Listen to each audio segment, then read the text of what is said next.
Agak kurang paham juga sih ya, agak tahu juga. Yang anak sekarang lagi doyan yang manis-manis, kurang mau minum air putih.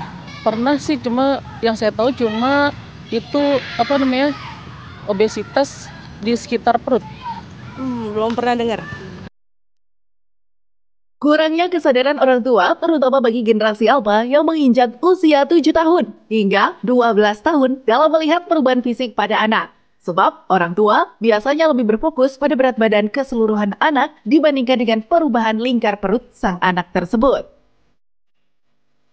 Request suka sayur, kalau anak yang pertama tuh lebih suka sayur. Sesuai permintaan anak, karena kalau kita masak sendiri suka nggak dimakan gitu kan. Jadi palingan nanya dulu mau masak apa nih, mau makan apa gitu. Kebanyakan sih permintaan mereka. Kayak apa tuh biasanya? Ya kebanyakan sih yang kayak ramen gitu, kayak ayam teriyaki. Iya pasti, karena saya takut kan, apa namanya, kalau di rumah masih bisa dikontrol. Kalau di luar tuh yang kita kan nggak tahu jajannya apa di sekolah ataupun lagi main di luar. Tetap aja sih kita harus awasin gitu. Gak boleh banyak jajan di luar, tetap bawa dari rumah aja air putih. Saya batasin. Ya kadang sehari saya minumnya sekali aja, nggak boleh berlebihan dari segelas itu. Selain orang tua, peran lingkungan agar anak tidak berlebihan konsumsi makanan atau minuman yang bercita rasa manis juga perlu ditingkatkan. Pengawasan konsumsi harian anak tak hanya dari orang tua saja ya, namun sekolah kini juga harus memperlakukan program-program yang sejalan dengan Kementerian Kesehatan agar setiap anak mengonsumsi makanan yang bergizi setiap hari di sekolah. Lantas, sebenarnya selain konsumsi makanan minuman manis, adakah penyebab utama obesitas sentral yang menyerang generasi Alpha saat ini ya dok?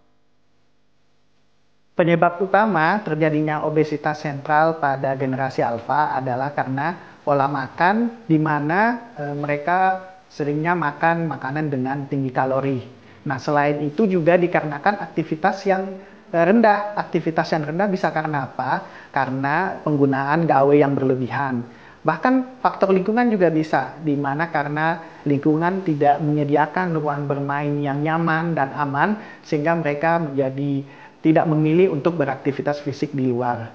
Nah, selain itu memang ada juga faktor genetik dan hormonal yang berpengaruh. Tingginya konsumsi gula bisa menyebabkan fluktuasi gula darah di dalam darah berkurang. Ini menyebabkan tubuh merasa menjadi lapar dan ingin terus makan. Sehingga apabila kita terus mengkonsumsi makanan, tentu ini juga berefek pada peningkatan penyimpanan lemak di dalam tubuh kita. Mekanisme lain yang terjadi adalah ketika kita mengkonsumsi banyak gula, bisa terjadi hiperinsulinemia yang menyebabkan oksidasi lemak berkurang dan oksidasi karbohidrat meningkat. Nah, tentu ini membuat terjadinya penumpukan lemak di tubuh menjadi lebih mudah.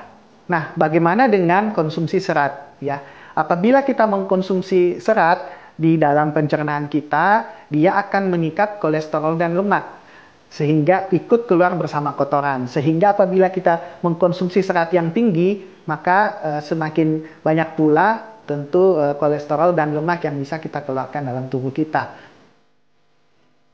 Kita hidup di era digital, di mana anak-anak sangat akrab dengan gawai sejak usia dini. Mulai dari bermain game, menonton video, hingga belajar pun sekarang serba online. Tapi, apakah kita pernah benar-benar memikirkan dampaknya terhadap kesehatan fisik mereka hingga bisa memicu terkenanya penumpukan lemak di perut pada anak-anak?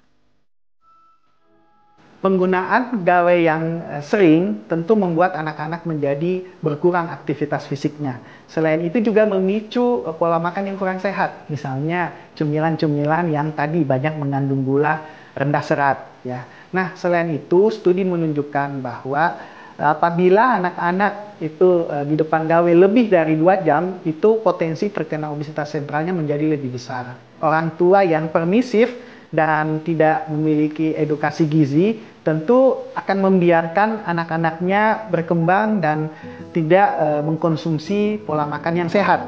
Ya. Mereka akan membiarkan apabila anak-anak tersebut mengkonsumsi makanan tinggi kalori dan juga tidak mengedukasi untuk melakukan aktivitas-aktivitas fisik buat anaknya. Nah, tentu ini sangat beresiko terjadi peningkatan obesitas sentral tadi. Nah, selain itu, faktor emosi dan stres pada anak juga bisa memicu terjadinya obesitas sentral pada anak. Benarkah hal ini ya, Dok? Stres dapat mengganggu keseimbangan dari hormon yang mengatur nafsu makan dan metabolisme yang disebut dengan kortisol. Nah, peningkatan kortisol ini membuat terjadinya peningkatan resistensi insulin yang membuat kadar glukosa di dalam darah menjadi tidak terkontrol. Ini membuat anak-anak akan menjadi gampang lapar, ya, menjadi sering makan, mengkonsumsi makanan-makanan tinggi kalori. Nah, selain itu tentu adanya faktor stres ini juga mempengaruhi perilaku anak maupun dalam beraktivitas, sehingga anak-anak yang stres tentu cenderung akan tidak melakukan aktivitas-aktivitas fisik yang sehat. Di sisi lain, pola asuh juga memegang peran besar dalam tumbuh kembang anak, termasuk dalam kebiasaan makan, aktivitas fisik, dan penggunaan waktu luang. Sayangnya, kombinasi antara penggunaan dawa yang berlebihan dan pola asuh yang kurang tepat bisa menjadi pintu masuk munculnya masalah serius seperti obesitas sentral. Hidup Sehat akan membahas lebih dalam bersama Dr. Ardiansyah, Magister Kesehatan Masyarakat. Namun, usai jeda berikut ini ya, tetap di Hidup Sehat.